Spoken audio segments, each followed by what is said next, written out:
J'ai décidé effectivement de vous proposer une sorte de promenade à travers l'histoire des collections du musée du Quai Branly, mais qui sont un héritage ancien qui remonte au XIXe siècle, voire avant, et de vous parler plus spécifiquement des différents modes d'enrichissement de ces collections à travers des cas précis.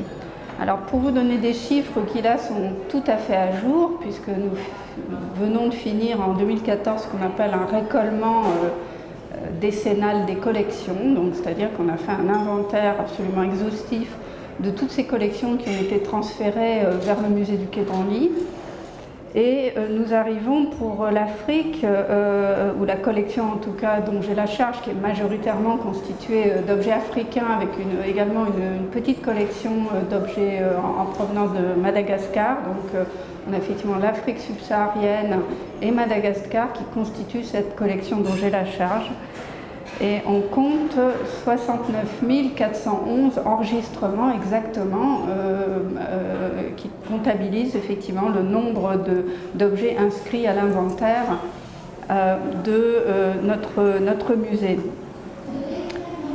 Alors il est vrai qu'on a réparti le monde au musée du Quai Branly plutôt par continent, même si encore une fois l'Afrique fait un petit peu exception, puisque je n'ai pas la charge de l'Afrique du Nord par exemple, qui est rattachée au Proche-Orient. Donc on a retrouvé aussi des partitions qui existaient autrefois, notamment au musée de l'Homme, qui est une des sources de nos collections. Au musée même, vous pouvez voir un peu plus d'1 millier d'objets sur l'ensemble de ces presque 70 000 objets, ce qui représente un pourcentage évidemment infime de ce que nous possédons. Une grande partie donc, des objets de la collection sont en réserve. Et une très grande part de cette collection provient de ce musée de l'Homme et avant lui du musée d'ethnographie du Trocadéro, donc, qui a été la première institution à Paris à conserver des objets originaires du continent africain. Alors je vais commencer justement avec une pièce tout à fait historique que vous voyez à l'écran et qui remonte à une période qui est même antérieure à celle de la création du musée d'ethnographie du Trocadéro, qui a ouvert en 1878 à Paris. Là, nous sommes dans une période qui est une période de connaissance progressive du cœur de l'Afrique, si on connaît bien les côtes africaines, notamment avec les voyages portugais depuis la fin du XVe siècle.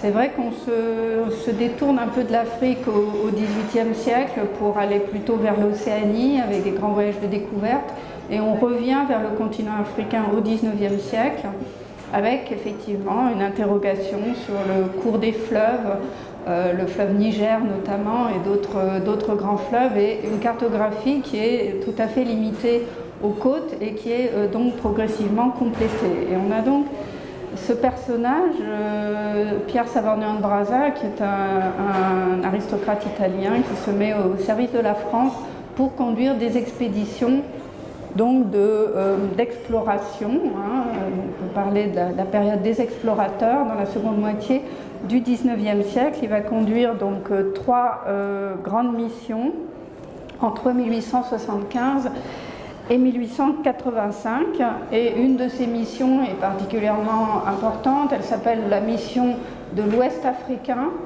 et elle se déroule entre 1883 et 1885, et c'est à cette occasion que ce masque donc a été rapporté. Donc on a effectivement des collections qui s'ancrent dans des moments très précis du temps, puisque ce masque a été vu et décrit par un des membres de l'expédition de la mission de l'Ouest africain, Charles de Chavannes, donc, qui en 1884 a laissé une description de la danse de ce masque, qu'il appelle d'ailleurs le fétiche, au village de Leketi, donc dans la région de la rivière Alima. Ce masque qui est tout à fait unique, qui est entre un objet qu'on manipule et un objet à l'intérieur duquel on se cache, est effectivement porté par une personne qui place voyez la boîte sur sa tête, éventuellement, qui insère la tête à l'intérieur. On voit qu'il est très très haut. Le costume fait plus de 3 mètres de haut. Là, il est vu complètement déployé à gauche. Et vous voyez, c'est un costume en raffia. À l'intérieur, on a tout un ensemble de petits sachets magiques, donc qui lui donnent cette dimension, encore une fois, de fétiche qu'on va retrouver sous la plume de Charles de Chavannes. Et Charles de Chavannes explique d'ailleurs dans sa transformation de ce masque, puisqu'il y a des tiges que le danseur peut manipuler à l'intérieur. Il déboîte le masque lui-même, il le fait monter en l'air avec donc un grand manche, un long manche, et donc c'est une danse assez spectaculaire avec un aspect magique, effectivement, puisque là on a un esprit qui tout à coup passe d'une taille humaine à une taille surhumaine, et qui donc a été également photographié. D'ailleurs, on a quelques documents du début du siècle concernant cette typologie très particulière de masque qui n'est pas figuratif. On voit que le visage est vraiment extrêmement simplifié, avec simplement un trou au centre par lequel d'ailleurs le porteur peut voir. Et on a également une construction assez particulière qui est essentiellement végétale, avec des arceaux qui composent également la coiffure du masque, qui est enrichi avec des textiles, vous voyez, importés. On a des textiles imprimés qui témoignent du commerce là, dans cette région de l'actuel Congo, puisqu'il s'agit d'un masque téké, de produits qui venaient par la côte et par le commerce côtier jusque vers l'intérieur. Et évidemment, ce masque nous évoque également le début de l'influence française dans cette région, avec le traité qui est signé avec le roi des Tékés, le Makoko Ilou Ier, donc qui va être le point de départ d'un protectorat et d'une zone d'influence française, donc dans ce qui deviendra le Congo-Brazzaville, le Congo français. Donc là, on a effectivement une première référence qui est très historique. J'en ai mis quelques autres. Donc des objets qui sont arrivés avant même que le musée d'ethnographie du Trocadéro soit ouvert, et qui ont d'ailleurs provoqué une réflexion et une campagne politique donc, à l'époque, pour que Paris se dote également d'un musée d'ethnographie pour accueillir ses collections extra-européennes, et notamment qui venaient donc d'Afrique. Sarvagnan de Brazza, à l'occasion de ses 3 missions, a collecté énormément d'objets.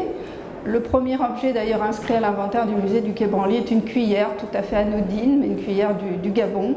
Donc on a aussi bien des objets fonctionnels, des objets utilitaires, que parfois des objets rituels ou des objets qui sont liés à des cultes majeurs dans cette région-là, notamment le culte aux ancêtres qu'on va trouver dans tout le Gabon. Alors là, on a un objet qui est qui est inscrit à l'inventaire en 1886, mais qui a été également collecté à l'occasion de ces missions d'exploration données par un autre membre de la mission, un ami de Brazza, Attilio Pessilé, qui donc a rapporté ces images qui vont avoir une très grande faveur, mais beaucoup plus tard auprès des collectionneurs, qu'on appelle effectivement les gardiens de reliquaires, en région Kota, donc dans l'est du Gabon, qui sont ces sculptures de bois recouvertes de lamelles de cuivre et de laiton, et que Brazza a pu observer dans un village. Il a d'ailleurs rapporté à l'occasion d'un de ses voyages une illustration tout à fait célèbre où on voit un petit édicule au centre du village qui rassemble ces images donc, de gardiens de reliquaires avec leurs paniers reliquaires, avec les ossements des ancêtres qui étaient associés. Donc, ces explorateurs ne sont pas formés pour observer ces cultures africaines et étrangères, mais ils ont de la curiosité, du respect. En l'occurrence, c'est vraiment le cas de Brazza, qui est un explorateur tout à fait particulier, puisqu'il a voulu traverser l'Afrique centrale et remonter l'Ogooué sans tirer, disait-il, un seul coup de feu. Donc sans véritablement faire usage des armes, et uniquement par la diplomatie, donc, et par d'autres moyens plus amusants, hein, puisqu'il avait emporté toute une caisse de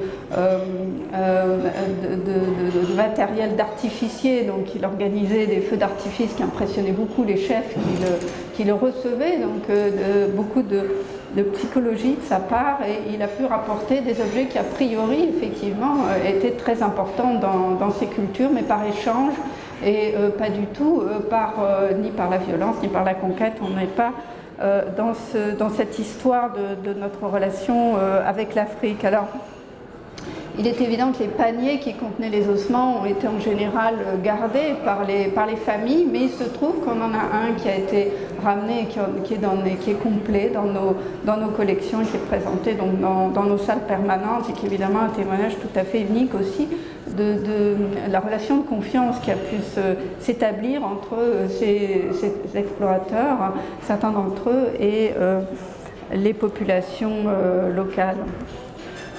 Alors, on a également on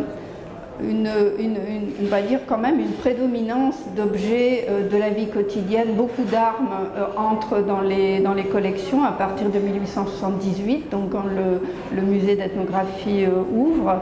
Là, on a une statue dite magique, hein, ces ensembles statuaires qu'on appelle des minkisi, donc identifiés d'ailleurs sous cette appellation de nkisi très très tôt, ou d'objets magiques à partir de la fin du XIXe siècle. Celui-ci est entré en 1892 dans les collections du musée, et c'est un don d'un médecin de marine, Théodore Térémin, donc, qui était en poste à Loango, donc cette enclave qui est au niveau de l'embouchure du fleuve Congo, et qui était donc un médecin de marine militaire, qui a collecté par intérêt personnel dans des objets qui se rattachaient à la médecine locale, donc qui étaient manipulés par des devins guérisseurs, des Nganga, et utilisés éventuellement dans des rituels thérapeutiques.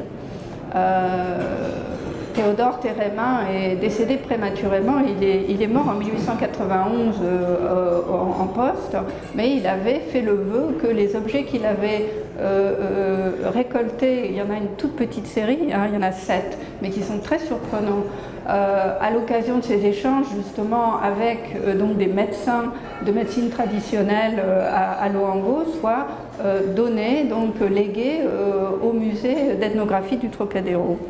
Et là, donc, on a ces pièces qui sont encore une fois très historiques, très complètes, parce qu'elles n'ont pas du tout été modifiées dans leur complexité. On a effectivement ce petit singe qui a gardé donc sa charge qui est fermée par un miroir, sa touffe de plumes qu'il rattache éventuellement au nkisi de l'air.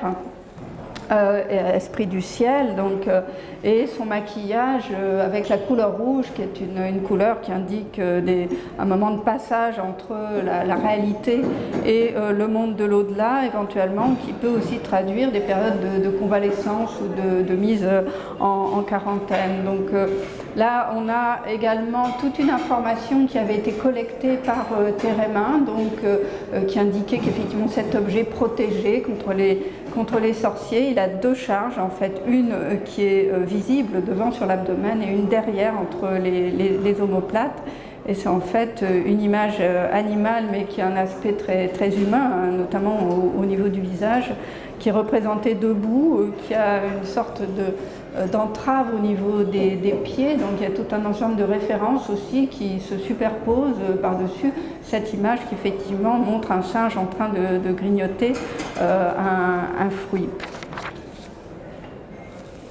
Alors la décennie des années 1890 voit les relations entre la France et l'Afrique s'accélérer, notamment évidemment au-delà de la date fatidique de 1885, qui est celle de la fameuse conférence de Berlin, où l'Europe se partage l'Afrique sans qu'aucun d'ailleurs représentant du continent africain ne soit présent pour faire entendre la voix des organisations politiques de l'Afrique de cette époque.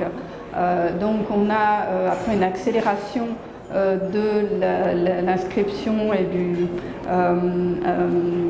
la délimitation de ces zones d'influence, des frontières, les tracés donc, de ce qui va devenir les empires coloniaux, avec effectivement la France qui se taille un empire à la fois en Afrique centrale suite aux missions de Brazza et en Afrique de l'Ouest suite là aussi à d'autres campagnes militaires, une présence aussi, un pied au Sénégal depuis les années 1830 qui lui a permis donc d'étendre cette influence en Afrique de l'Ouest. Et on a là une période qui est très très dure dans la dernière décennie du 19e siècle, à partir de 1890 jusqu'à 1900, qui est cette période effectivement de résistance des peuples africains et donc de combats, de guerres, de conquêtes, avec donc la présence de militaires donc, et d'armées qui sont envoyées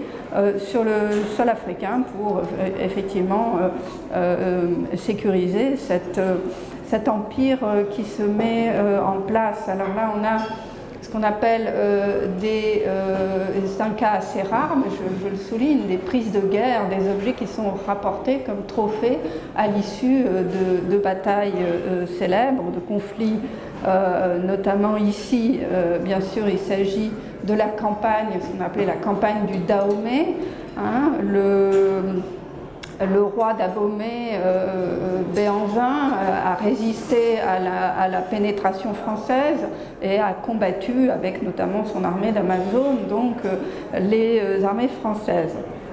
Et là, avec la chute donc d'Abomey, le roi a pris le maquis et puis a été déporté. Tout un ensemble d'objets vraiment représentatifs de cette royauté à Abomey, des statues royales notamment, ont été rapportés à Paris par le général Amédée Dodds, donc, qui a conduit ce corps expéditionnaire. Et on a notamment cette grande statue, on la montre peu souvent, on a plutôt tendance à illustrer ce moment-là avec les grandes statues de Béhanzin et Glélé. Mais là, vous voyez le Boscio royal donc, du roi Guézo, qui est une statue monumentale qui fait 2,14 m de haut. Donc, on n'est pas du tout dans une statuaire de petite taille, mais plus grande que grandeur nature, qui nous montre le roi sous une forme humaine, alors qu'en général, les statues de règne montrent les devises royales qui associent souvent le roi à un animal, mais là on a une évocation quand même d'un des animaux auxquels s'était comparé Guézo, avec ses lames de fer qui évoquent un plumage d'oiseau, hein, le plumage de l'oiseau cardinal qui était un des noms de règne de Guézo. Guézo a régné entre 1818 et 1858, donc c'est le père de Glélé, lui-même père de Béhanzin, qui en 1892 donc, est sur le trône. Et contrairement aux autres statues royales qui sont attribuées à un auteur, Sosa Dédé, un grand sculpteur, cette image donc est encore indéterminée du point de vue du sculpteur qui l'a produit. En tout cas, elle aurait été produite du vivant de Guézo, bien entendu, donc dans la première moitié du XIXe siècle. Elle s'inscrit dans une histoire, encore une fois, d'artistes souvent qui n'étaient pas d'origine fon, mais qui étaient éventuellement des grands artistes qu'on allait chercher loin et qui étaient amenés au royaume donc pour travailler pour le compte du roi. Alors là, cette attitude très belliqueuse avec un bras levé, vous voyez le pied également en contrapposto, c'est assez inhabituel dans la stature africaine, la monumentalité encore, et elle a gardé bien à la fois ces éléments d'ornementation qui évoquent cet aspect animal de Guézo, son pagne avec la ceinture en fer. On retrouve d'ailleurs au niveau des hanches ses plumes, et puis curieusement effectivement aussi un vêtement. Donc celle-ci, comme le trône d'ailleurs de Guézo, a été rapportée, comme je le disais, en 1892. Alors à partir de 1900, effectivement, la plupart de ces territoires donc, sont regroupés. On a l'Afrique occidentale française, l'Afrique équatoriale française, donc qui forment des grands ensembles qui rassemblent donc des zones où la France a établi sa suprématie. Et on va avoir, comme au moment de la création du musée d'ethnographie du Trocadéro, donc en 1878, une grande exposition universelle à Paris. C'est un phénomène donc, qui est présent aussi dans d'autres grandes capitales, y compris à Bruxelles, dans la seconde moitié du XIXe siècle. En 1900, il y a une grande exposition universelle, de nouveau, à Paris, à l'occasion de laquelle on a des pavillons qui représentent les colonies françaises, certaines colonies françaises, notamment la Côte d'Ivoire. Et on a ce masque qui est assez important, emblématique, puisque on a vu que avant 1900, finalement, il y a très très peu d'objets rituels ou cultuels qui sont entrés dans les collections, sauf quelques exceptions. On a parlé tout à l'heure de Théodore Térémin, on a également Joseph Chollet, les missions de Joseph Chollet ou encore Savorgnan de Brazza, donc certaines missions qui sont passées dans des zones où certains objets ont pu être collectés, mais finalement c'est surtout à partir de 1900 qu'on va voir se diversifier les typologies à l'intérieur donc, de ces grandes collectes. Et là on a par exemple ce masque qui est très célèbre, puisqu'il est fort possible que Picasso, qui était à Paris en 1900, il venait d'arriver, on sait qu'il est allé à l'exposition universelle et qu'il a probablement vu cet objet dans le pavillon de la Côte d'Ivoire, et il a fallu quand même quelques années avant qu'il avance vers lui-même, vers cette rencontre avec l'art africain en visitant le musée d'ethnographie du Trocadéro en 1906 ou 7, avec donc la production en 1907 de ce tableau majeur, les Demoiselles d'Avignon. Mais effectivement, il y a cet objet qui est présenté et qui va rester dans les collections du musée à partir donc, de cet événement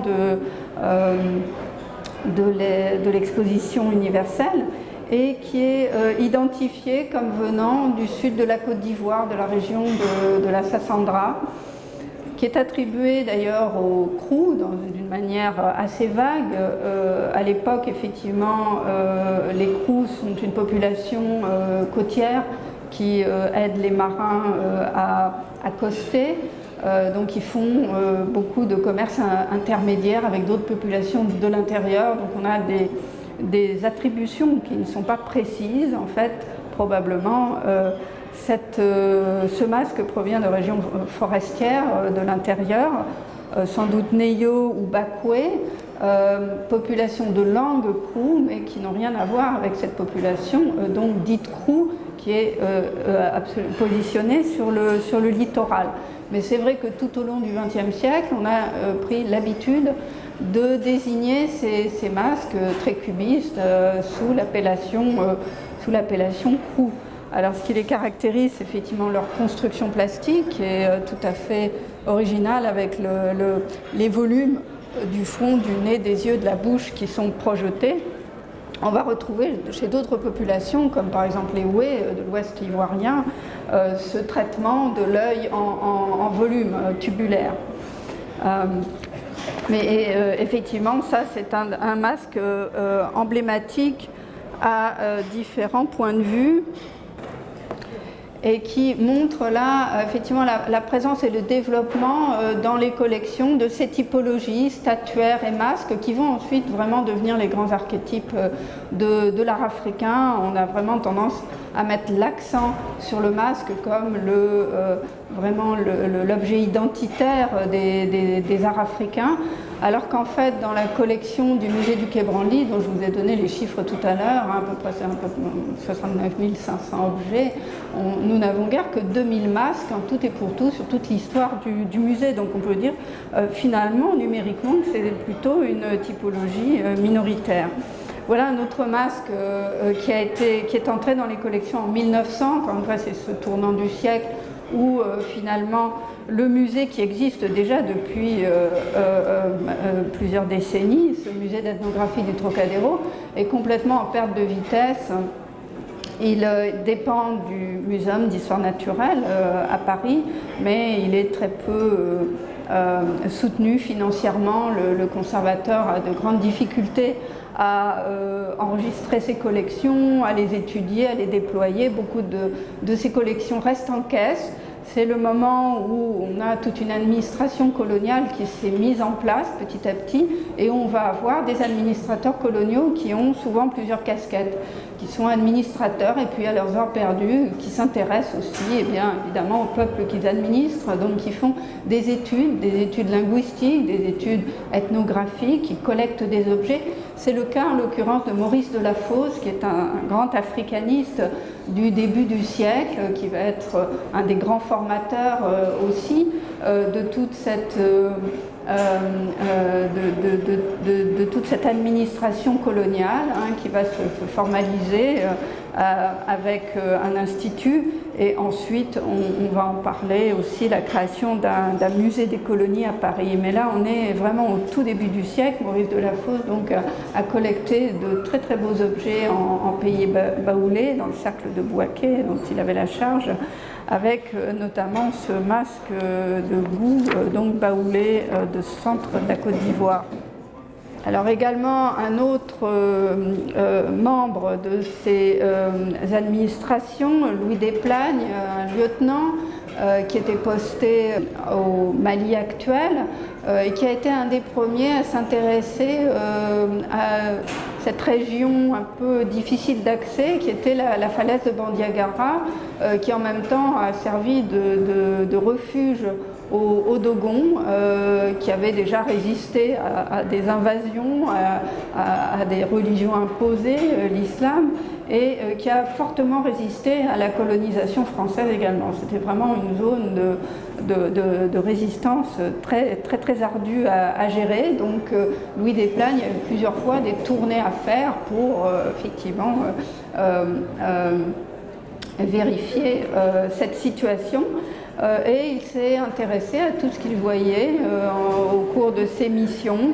Il avait un goût pour l'archéologie et un goût visiblement aussi pour les objets. Il a fait des collectes vraiment importantes de l'archéologie de surface, mais aussi les premiers objets Dogon qui vont donc arriver au musée d'ethnographie du Trocadéro en 1906 et 1907. Il a fait ses missions avant, notamment 1904-1905.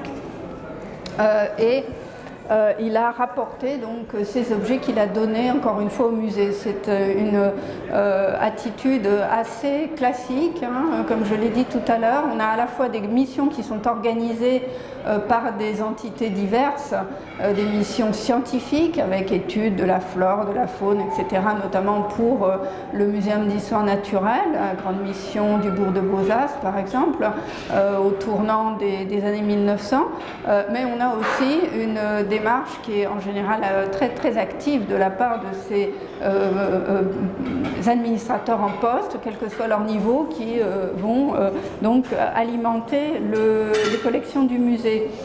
Alors il a rapporté notamment les premières statues Télème ou Dogon, en tout cas pré-Dogon, ces statues recouvertes d'une patine croûteuse, qui sont là effectivement en 1906 au musée d'ethnographie du Trocadéro.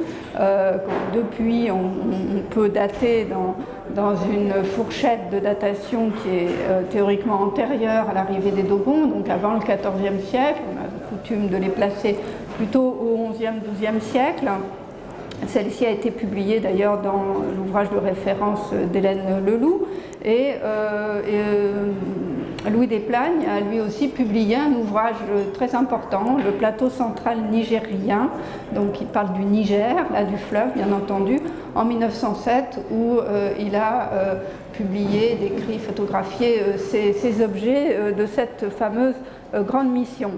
Et il se trouve que ce livre, le plateau central nigérien, sera le livre de voyage que va emporter Marcel Griaule en 1931 lorsqu'il va lancer cette grande mission d'études qui traverse le continent africain de Dakar jusqu'à Djibouti, et c'est ce qui va d'ailleurs motiver son passage en pays d'Ogon. L'arrêt donc dans cette falaise, c'est effectivement ce livre de Louis Desplagne, donc c'est assez amusant à souligner. Ah, j'ai sauté une photo, je suis allée trop vite. Alors, les années 20 sont en France des années de la construction d'un discours ethnographique, avec Marcel Mauss notamment, avec un enseignement qui se met en place. On a eu, comme je vous l'ai dit, beaucoup de collecteurs, mais qui étaient plutôt formés en histoire ou en sociologie, comme François de Zeltner, qui a fait une grande mission au Soudan dans les années 1910. Et en 1930, donc, on a vraiment cette idée qu'il faut aller sur le terrain, il faut aller donc observer les populations et enregistrer ce qu'elles ont à raconter à propos de leur propre culture matérielle. Et donc on a plusieurs missions, notamment par exemple le professeur Henri Labouret, qui est en même temps un administrateur lui aussi colonial, qui a été en poste au Burkina Faso, mais qui est devenu un spécialiste, qui s'est intéressé à certaines cultures, notamment les lobbies du Burkina. Il a été un des premiers auteurs sur le sujet. Donc en 1930, il fait une grande mission de collecte. Ça consiste à voyager effectivement dans les zones sous influence française et à rapporter encore une fois des objets avec une documentation d'usage, notamment ce chihuahua, donc Bamana, avec l'image de l'antilope en partie supérieure placée sur le pangolin ou l'oryctérope en l'occurrence ici, avec ses pattes fléchies sur une petite calotte en vannerie, donc qui est le mode de construction de ce masque cimier, donc qui appartient à l'une des sociétés initiatiques Bamana. Alors on a également tout le développement de relations avec le milieu des collectionneurs et des marchands entre les années 20 et les années 30, pour résumer, le musée de l'homme se dote d'une société des amis qui devient très très active dans les années 30, notamment avec la présidence de Charles et Anna de Noailles, qui sont des intellectuels qui ont tout un réseau autour d'eux, qui sont très ouverts, qui s'intéressent effectivement aussi à l'art africain. Et c'est grâce à l'action donc de cette société des amis que certaines acquisitions peuvent être faites. Par exemple, cette effigie dans cette Bembe, donc du Congo, un Mouziri, qui a appartenu à la collection d'un collectionneur de la première heure, le docteur Stéphane Chauvet, qui a collectionné aussi bien d'ailleurs l'art africain que l'art océanien, et qui a vendu une partie de sa collection dans les années 30, au moment de la dépression. Et donc c'est là une pièce qui a un pédigré déjà prestigieux dans les années 30, elle est rentrée en 1930 exactement, et c'est grâce encore une fois à ce mécénat de la Société des Amis du musée d'ethnographie du Trocadéro. Dans les années 30 également, et aussi avec le soutien de cette Société des Amis,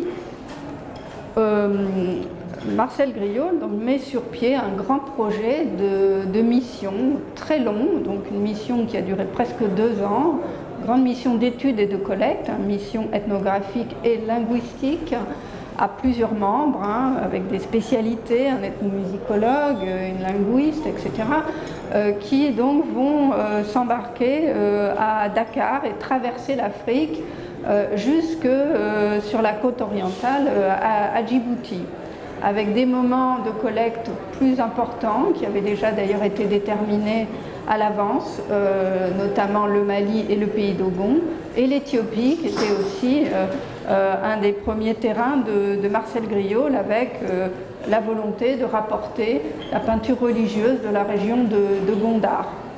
Alors cette épopée, elle a été racontée par un homme de lettres, Michel Léris. Vous avez peut-être le souvenir de ce livre fabuleux qui est l'Afrique fantôme, où il raconte effectivement tous les dessous de ces collectes qui passent évidemment avec des contraintes fortes par les routes existantes et qui cherchent à rapporter donc des ensembles représentatifs, des ensembles d'objets représentatifs et qui parfois se heurtent à une hostilité très forte de la part donc des gardiens de ces objets, notamment en pays Bamana, en pays Dogon, on a encore des cultes qui sont vivants dans les années 30. Le culte du Kono, avec cet objet qu'on appelle un boli, qui a une forme effectivement vaguement animale, un quadrupède à bosse, qui est un objet absolument sacré et secret, qui est conservé au sein du sanctuaire du Kono. Et qui n'est pas accessible visuellement et qui n'est pas un objet facile évidemment à échanger ou à collecter. Ayant essuyé un refus, bon, l'équipe de Griault va aller en fait dérober cet objet la nuit dans ce sanctuaire. Donc évidemment, ce sont des épisodes qui ont beaucoup marqué, dont on parle régulièrement, cette situation donc, où on passe outre la vie du responsable de ce culte, mais il faut évidemment replacer ça à la fois dans le contexte colonial, puisque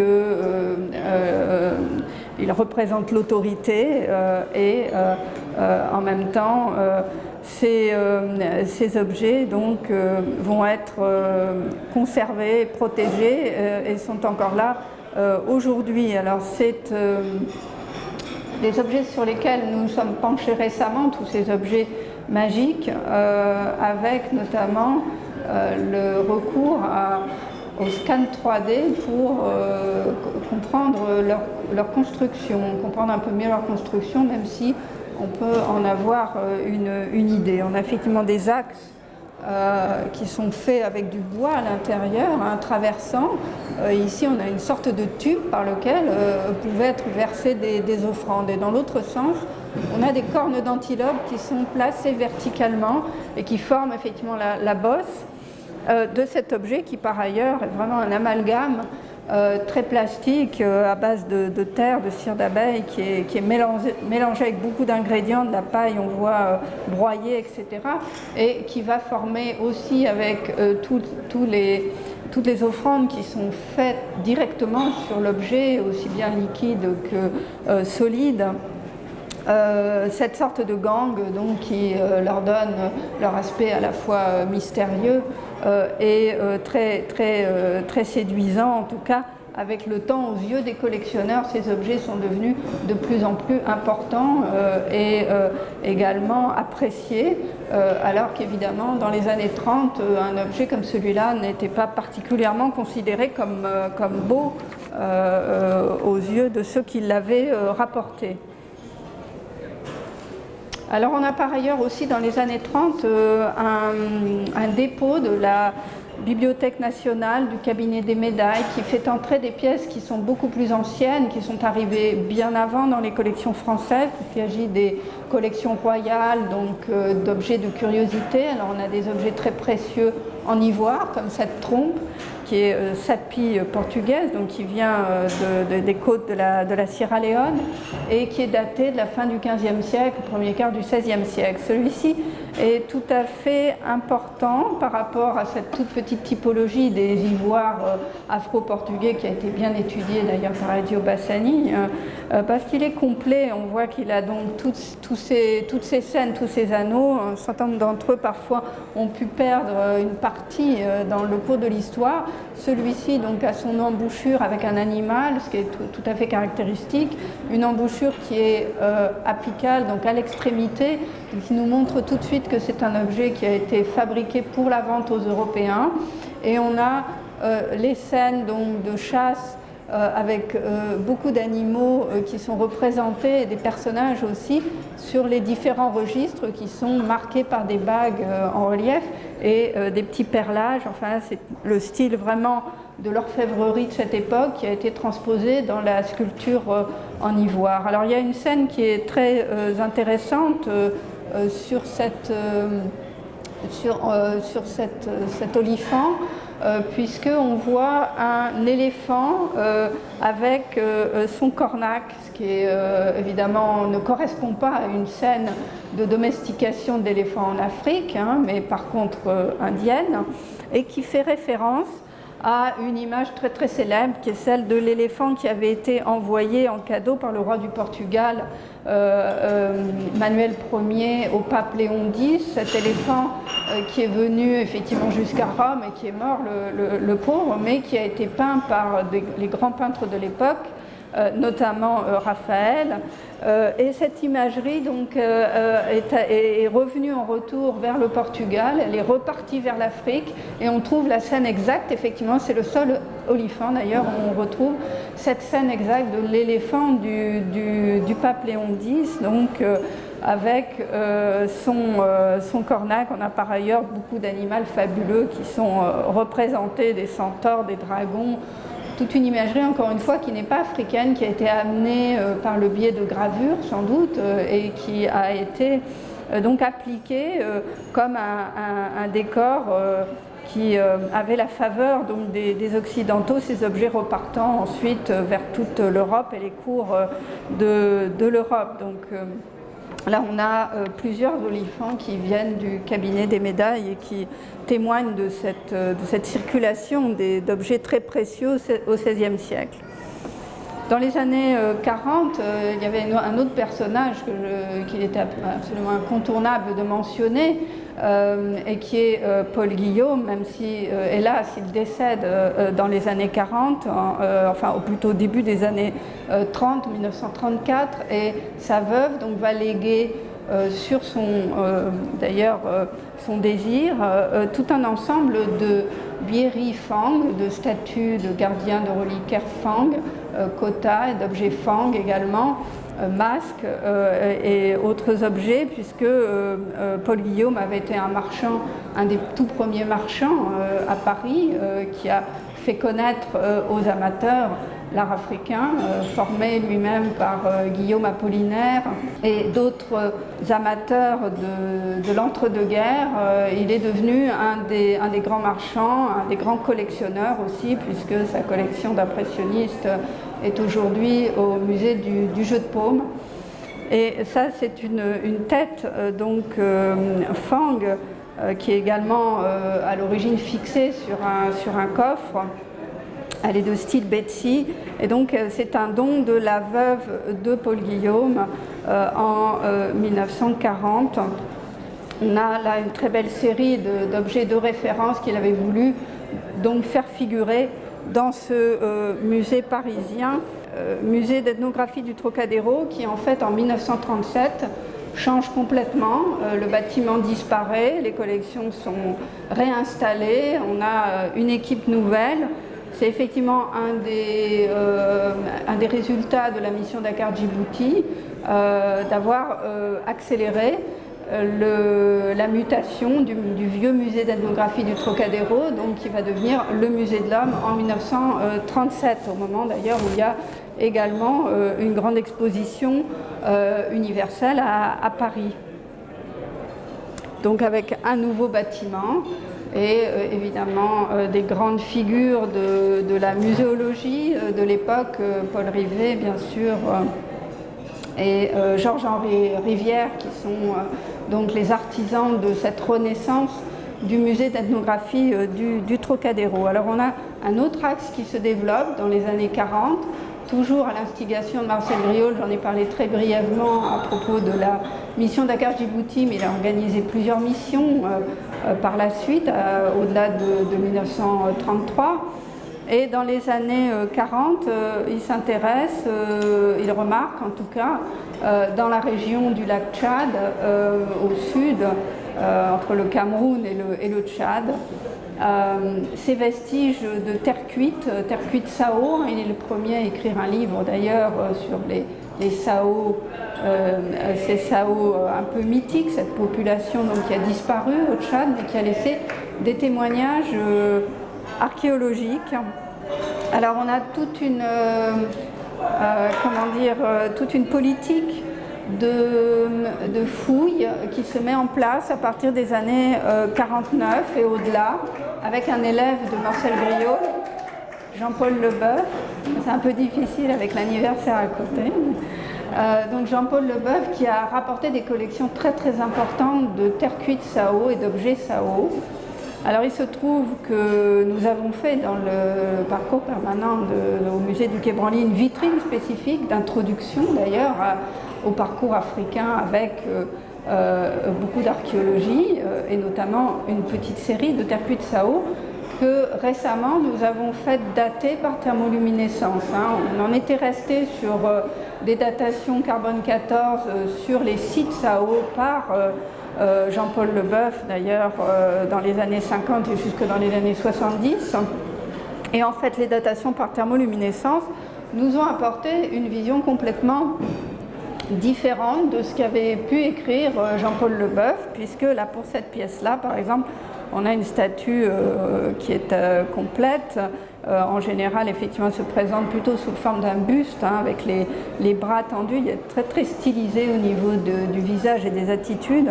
Celle-ci est datée entre 730 et 960 après Jésus-Christ. Donc là, on inscrit vraiment résolument dans le premier millénaire après Jésus-Christ ces représentations humaines. Certaines d'entre elles ont été datées.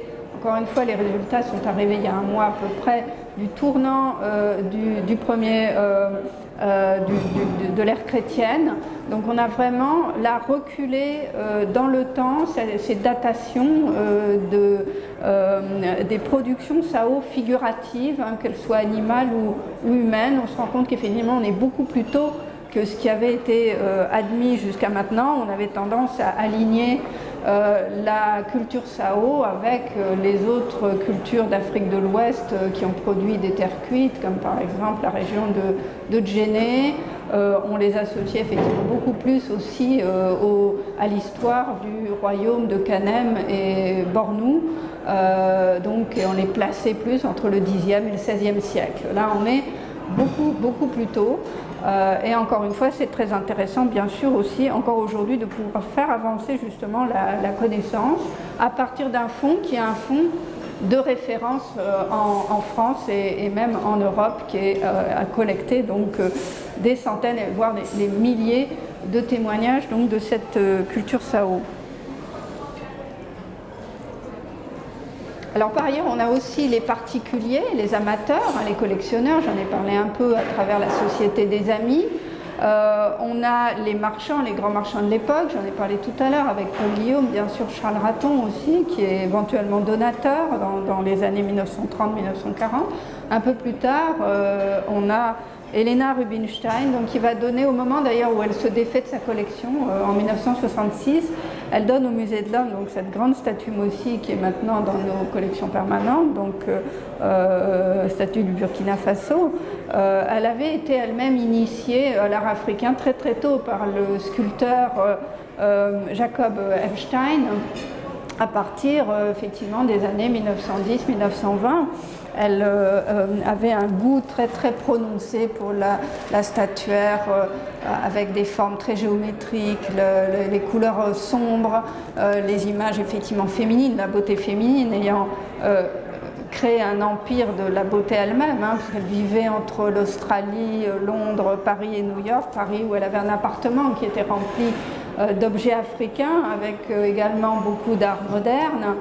Elle a dispersé sa collection en 1966 à New York, mais au moment donc, où elle se défait de sa collection, elle va offrir au Musée de l'Homme cette grande image, un très beau masque Mossi également. Et pour rappel, c'est à l'occasion donc, de cette vente de la collection Rubinstein à New York en 1966 que sa fameuse reine Bangwa va battre à l'époque un record de vente dans le domaine des arts primitifs. Donc là, on est vraiment dans une esthétique de la modernité, dans ces environnements de collectionneurs qui aiment d'ailleurs mélanger l'art moderne et les arts primitifs, donc qui correspondent à son goût et également à la carrière donc, de cette femme extraordinaire qu'est la fameuse princesse Gourieli. Alors maintenant je repars un peu sur une autre piste dans les années 30 qui est celle de la création d'un nouveau musée à Paris qui est issu d'une manifestation très importante, l'exposition coloniale en 1931. Donc on a effectivement ce musée d'ethnographie qui se rénove et puis d'un autre côté l'émergence, la création d'un nouveau musée qui va s'appeler le musée de la France d'Outre-mer, qui est un musée des colonies, donc à partir de 1935, au-delà de l'exposition coloniale, donc qui a été un énorme succès et qui célèbre bien sûr l'empire colonial français. Donc on a à partir de 1931, entre 1931 et 1935, une collection aussi qui se crée avec des objets importants, comme par exemple ce fameux fétiche à clous attribué au maître du Kiloango, donc de la région donc de l'embouchure du Congo, un grand Condé qui a gardé une partie de ses charges et de ses clous, qui a probablement, je suis en train de fouiller un peu son histoire, été rapporté par un missionnaire. Donc c'est une collecte très ancienne, probablement des années 1890, tournant des années 1900, et qui provient de ce qu'on appelle donc cet ancien fonds, ce fonds du musée colonial. Il a été reproduit dans un livre qui est souvent cité dans les années 50, Les Arts sauvages d'Afrique, par Portier et Poncetton, donc qui est publié en 1956. Il est devenu une des icônes de l'art africain des collections françaises. En 1935, il faisait l'affiche du musée de la France d'Outre-mer.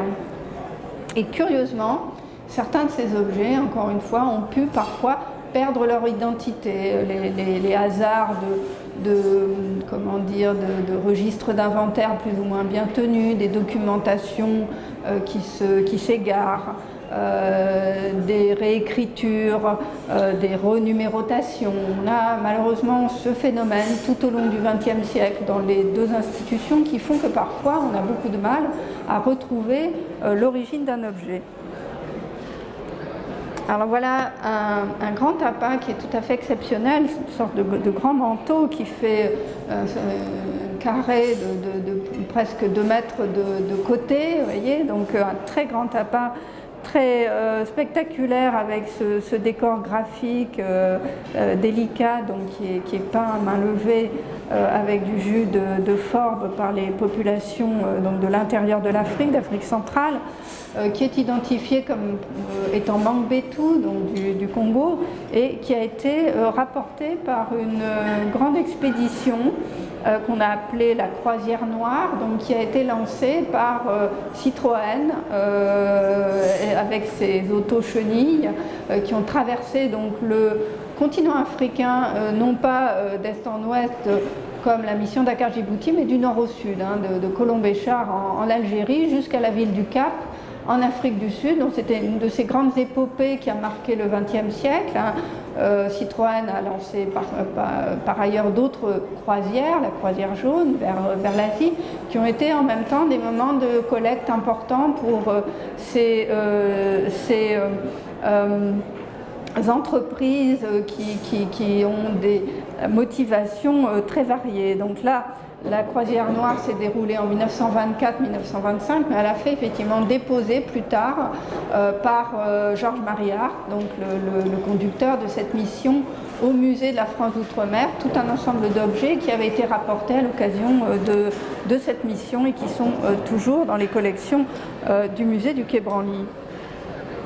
Alors on a là ici, toujours dans l'histoire de l'ancien fonds, donc musée des colonies, un objet également majeur de nos collections, cette fameuse maternité d'An qui est attribuée à un sculpteur, un Sra Zlan, qui est d'origine oué, du Libéria, et qui a appartenu à la collection d'un grand amateur, le gouverneur Raphaël Antonetti, qui était donc gouverneur en Afrique de l'Ouest, et qui par ailleurs a collectionné aussi des objets en achetant sur le marché de l'art parisien. Donc on a une photo qui le représente en 1933, accoudé sur sa cheminée avec cette image donc, de la statue posée sur sa cheminée juste derrière lui. Donc cet objet qui a été collecté probablement d'ailleurs dans le village de Touba en 1914 par Maurice Proutot, avait été inventoriée au musée des colonies, mais elle avait perdu complètement sa référence et sa connexion avec le gouverneur Antonetti. Donc vous voyez qu'on a encore parfois comme ça des capacités à retrouver l'histoire d'un objet relativement récemment.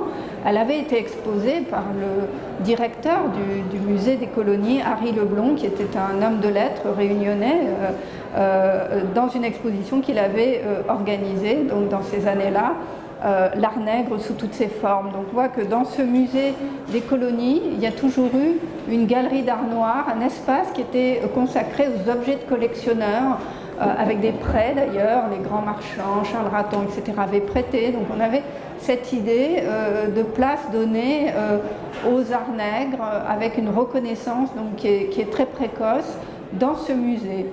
Et c'est ce qui explique peut-être d'ailleurs qu'en 1960, à la décolonisation, André Malraux, le directeur des premiers ministres de la culture, hein, pour simplifier, directeur des affaires culturelles en France, a souhaité donc en faire un musée d'art, qui a été un des premiers musées d'art européens consacrés à l'Afrique et à l'Océanie. Mais on avait effectivement les prémices de cette orientation déjà sous Harry Leblond dans les années 30.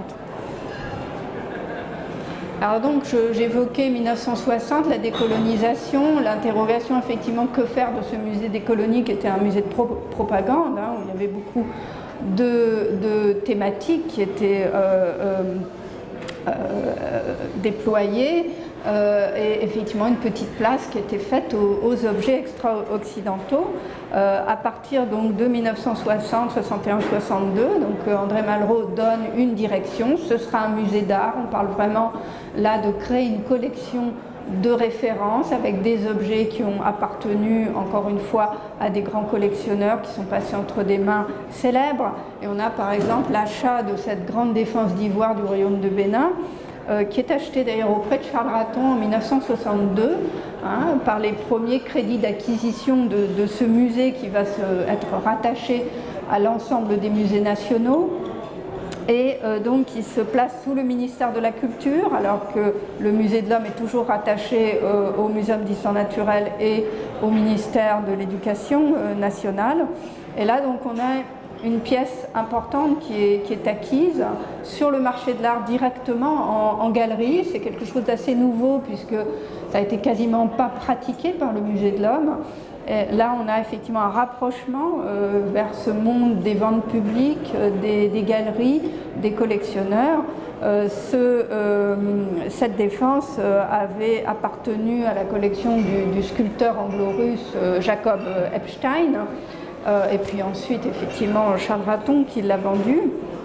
Et c'est une pièce évidemment très importante historiquement, puisqu'elle relève des arts de cour du royaume de Bénin, datée probablement du XVIIIe siècle. Elle relève de cet art donc d'une guilde, les Igbe Sanwang, qui était au service de l'Oba de Bénin et qui travaillait l'ivoire avec donc ce monopole de l'Oba sur les défenses des éléphants. Elle a été publiée dans le livre d'ailleurs un des derniers visiteurs de Bénin, qui est publié en 1903, Great Benin, Henri Lingroth, qui est une très très bonne source où on va avoir effectivement également une iconographie. Jacob Epstein, lui, a acheté très très tôt à Paul Guillaume des objets africains. Il a été formé notamment à l'école des Beaux-Arts à Paris avant de s'installer à Londres. Il a également suivi les cours de l'Art Student League à New York. C'est un émigré russo-polonais donc, qui s'est ensuite installé à Londres, mais qui a fait une très très importante collection d'art africain. Alors par ailleurs, Une autre défense d'ivoire historiée avait été acquise également auprès de Charles Raton, qui visiblement est allé en Angleterre faire lui-même ses emplettes en vente publique dans les années 30, avait été acquise grâce au mécénat de la Société des Amis du musée d'ethnographie du Trocadéro en 1932. Donc nous en avons deux dans les collections qui ont presque la même origine, effectivement, puisque c'est Charles Raton. On a une photo ancienne, hein, de 1897 du sac de la ville de Bénin par les Britanniques, avec toute une litanie de ces défenses qui sont sur le sol les unes à côté des autres. On peut en compter plus d'une vingtaine, hein, qui ensuite ont été dispersées au gré de ventes publiques, donc à partir de 1897.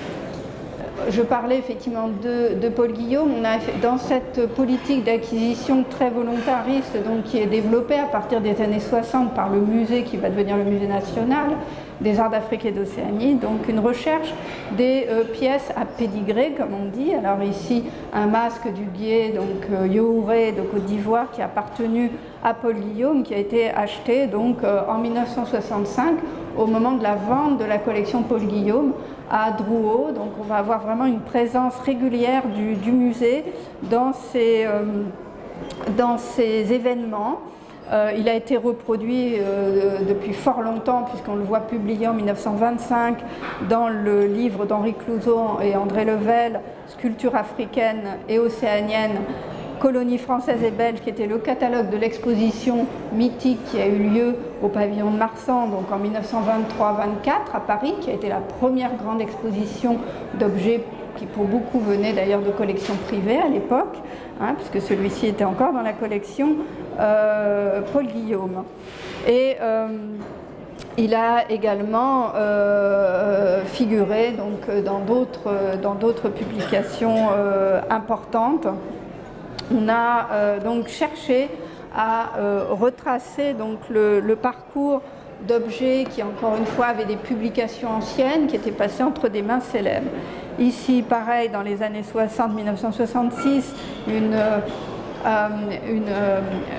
préemption. Donc là, on a deux manières d'intervenir en vente publique, soit directement en enchérissant, soit effectivement en prenant la place du dernier enchérisseur par la méthode de la préemption qui est réservée à l'État français. Donc c'est une façon de ne pas apparaître publiquement, mais effectivement de bénéficier d'une enchère et donc d'intervenir en vente publique. Donc on utilise beaucoup cette capacité de préempter.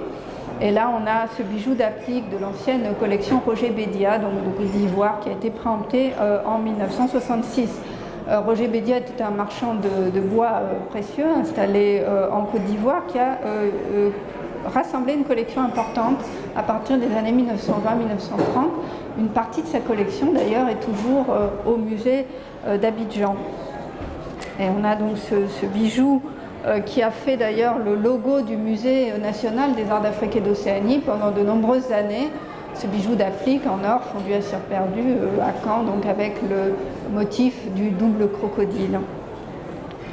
Par ailleurs, on a également les grandes expositions qu'organisent les marchands, comme Hélène Camer à l'époque, qui a été à l'origine donc de la découverte de certaines formes d'art, ces avants de tambour Mbembe, donc qui viennent du Nigeria, du sud du Nigeria, de la région de la Cross River.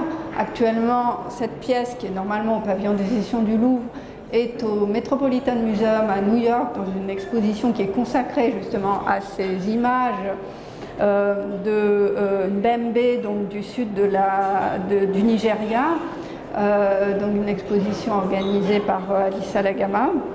Mais cette pièce donc, avait fait la couverture du petit catalogue qu'avait édité Hélène Camer, donc, à l'époque où elle a organisé cette exposition dans sa galerie en 1974, donc ancêtre Mbembe, et le musée national donc, était allé également vers ce type d'événement, donc les expositions organisées par les galléristes. Elle a par ailleurs été publiée dans un livre important celui d'Ekpo Eyo, donc l'ancien directeur des Antiquités nationales du Nigeria, qui a publié un livre de référence, 2000 Years of Nigerian Art, en 1977, donc elle figure dans cette publication.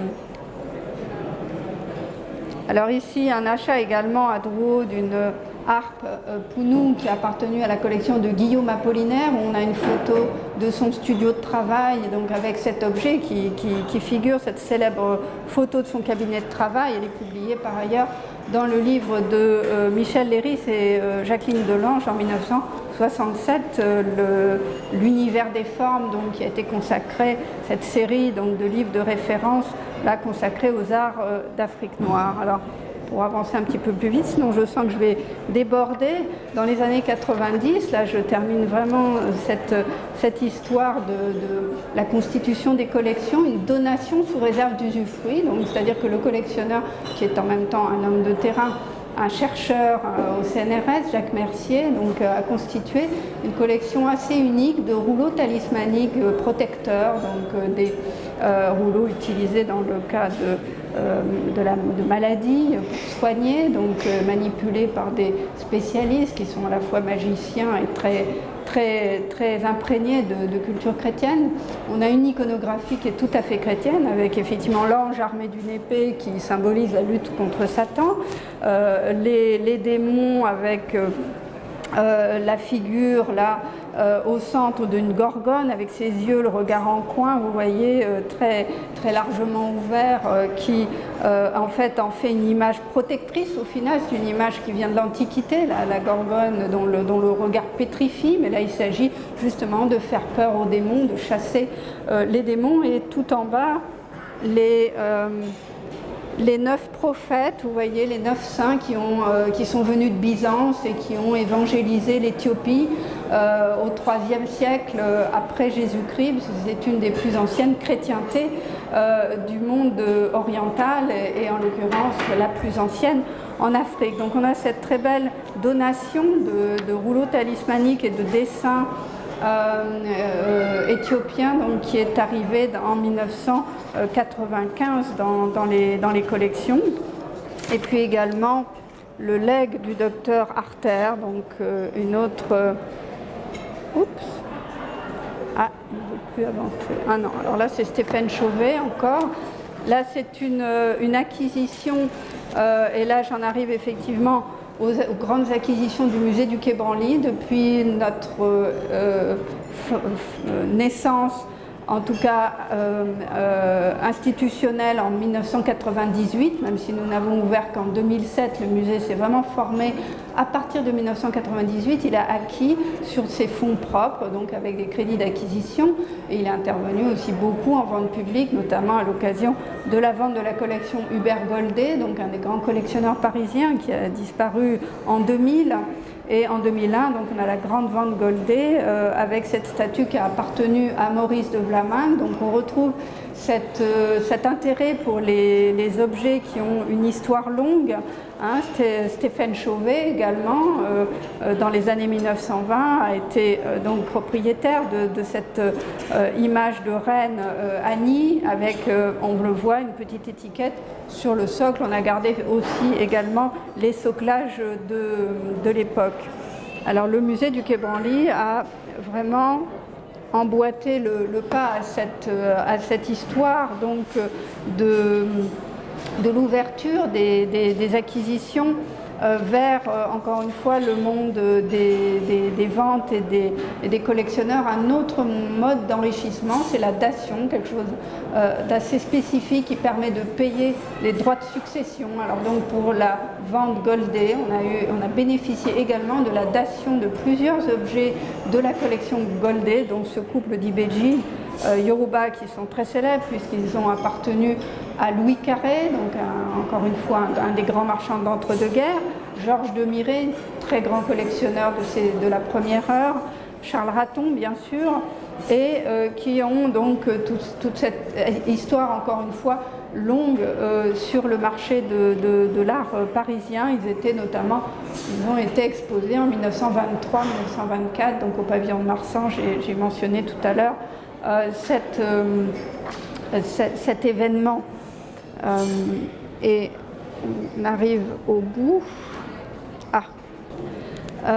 Avec là l'ouverture du pavillon des sessions dans les années 2000 qui a drainé un certain nombre de pièces majeures. J'ai parlé tout à l'heure de la vente tambour Bembe. On a également les pièces de Bénin, la tête de la première moitié du XVIe siècle, la plaque qui avait appartenu à Louis Carré, celle de Georges-Henri Rivière, qui sont allées au pavillon des sessions du Louvre, et on était un peu démunis pour représenter de manière vraiment intéressante et importante donc cette histoire du royaume de Bénin. Donc nous avons procédé aussi à des acquisitions avec en 2002 donc cette acquisition d'une plaque attribuée au maître de la croix cerclée, donc de la première période, vraiment XVIe siècle, première moitié du XVIe siècle, qui est arrivé probablement par un des membres du corps expéditionnaire britannique de 1897, en tout cas qui était passé encore une fois entre des mains, donc avec une traçabilité qui est un des éléments évidemment qui motive les acquisitions du musée du Quai Branly. J'ai plus que 2 images à vous montrer. La fameuse grande statue évidemment Djenenke, datée du 9e, 10e siècle après Jésus-Christ. Alors c'est la plus ancienne statue en bois que nous ayons dans nos collections, presque 2 mètres de haut aussi, donc qui a été un trésor national, donc encore une autre formule, une capacité pour les musées d'enrichir avec des fonds qui sont des fonds qui ne sont pas propres, mais parfois soutenus par des mécénats. Là, en l'occurrence, on a eu un mécénat très important d'AXA pour l'acquisition de cette pièce qui excédait complètement les crédits d'acquisition annuels. Et pour finir, c'était l'image que j'avais mis en accroche. Je vais quand même un tout petit peu vous en parler. J'en ai encore une image à vous montrer.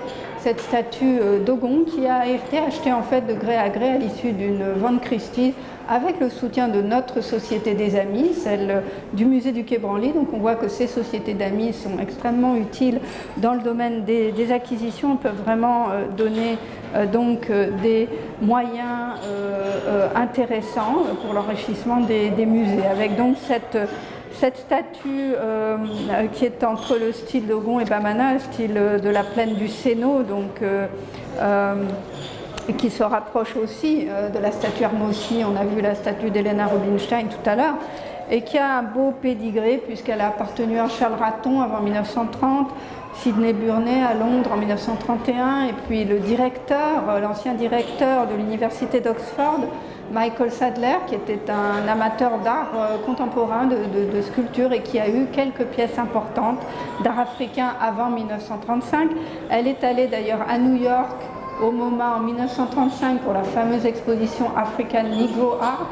Et puis elle a aussi figuré dans le célèbre film de Chris Marker en 1950, Les statues meurent aussi. Donc c'est vraiment un objet dont on suit encore une fois le parcours tout au long du XXe siècle. Et je vais terminer avec une de nos dernières acquisitions. Normalement j'avais encore une image, mais bon, je pense. Elle a peut-être été... non, la voilà, donc une de nos dernières acquisitions 2014, là, qui a vraiment suivi un autre type de cheminement, puisque là, c'est une galerie qui l'avait montré à Paris il y a une vingtaine d'années, qui avait trouvé cet objet à Londres. Et c'est une marionnette tive en cuir, donc qui vient plutôt de la région de la Benue, du centre du Nigeria, mais là on a vraiment un objet qui montre ses connexions avec le nord, avec les populations qui travaillent le cuir, les Haoussa notamment, avec un objet très mystérieux. On a peu de documentation. Charles Abrahams a été le seul dans les années 30 à photographier ces objets in situ, et il a fait toute une étude ethnographique des populations de cette région. Donc on a cette source, mais depuis on les compte vraiment sur les doigts de la main, ces images étonnantes. Celle-ci a été présentée dans une exposition qui est allée à Québec sur l'art du Nigeria dans les collections privées françaises. et aujourd'hui eh bien, elle est au musée du Quai Branly. Voilà, donc j'ai un peu débordé, je pense, le temps qui m'était alloué. Vous m'excuserez d'être si bavarde quand il s'agit de parler des collections dont j'ai la charge, et encore là, j'ai vraiment fait une sélection. Donc si vous avez des questions, elles sont les bienvenues. Oui. Vous avez présenté donc la constitution des collections d'un point de vue qui est assez français, national. Est-ce qu'il y a un retard relatif de la constitution de musées sur l'Afrique par rapport notamment au Royaume-Uni ou même ici à la Belgique? Est-ce qu'il y a un décalage de la volonté de mettre en valeur l'art africain par rapport aux autres empires coloniaux? Je pense que, comme je l'ai un peu évoqué à travers cette histoire, on a été plutôt en avance sur certains aspects, notamment la reconnaissance des arts dits nègres, alors avec les artistes, avec les grands marchands, Paris comme effectivement un des grands centres de ce commerce et de cette cristallisation, et le goût pour, encore une fois, les arts extra-occidentaux, cette typologie, ces appellations génériques, hein, l'art nègre, et la présence, encore une fois, de ces galeries d'exposition dites artistiques très tôt dans les musées, avec une fusion à un moment donné pour aboutir au musée du Quai Branly, qui est lui aussi un monument de la reconnaissance des arts africains, l'ouverture du pavillon des sessions. Donc je pense que c'est une histoire effectivement qui est spécifiquement française, qui n'a pas d'équivalent au Royaume-Uni, qui n'a pas forcément d'équivalent en Belgique. On est sur des rythmes et des histoires différentes, et sur des perceptions aussi peut-être différentes. Donc là, je l'ai rappelé, c'est effectivement une histoire qui est tout à fait spécifique.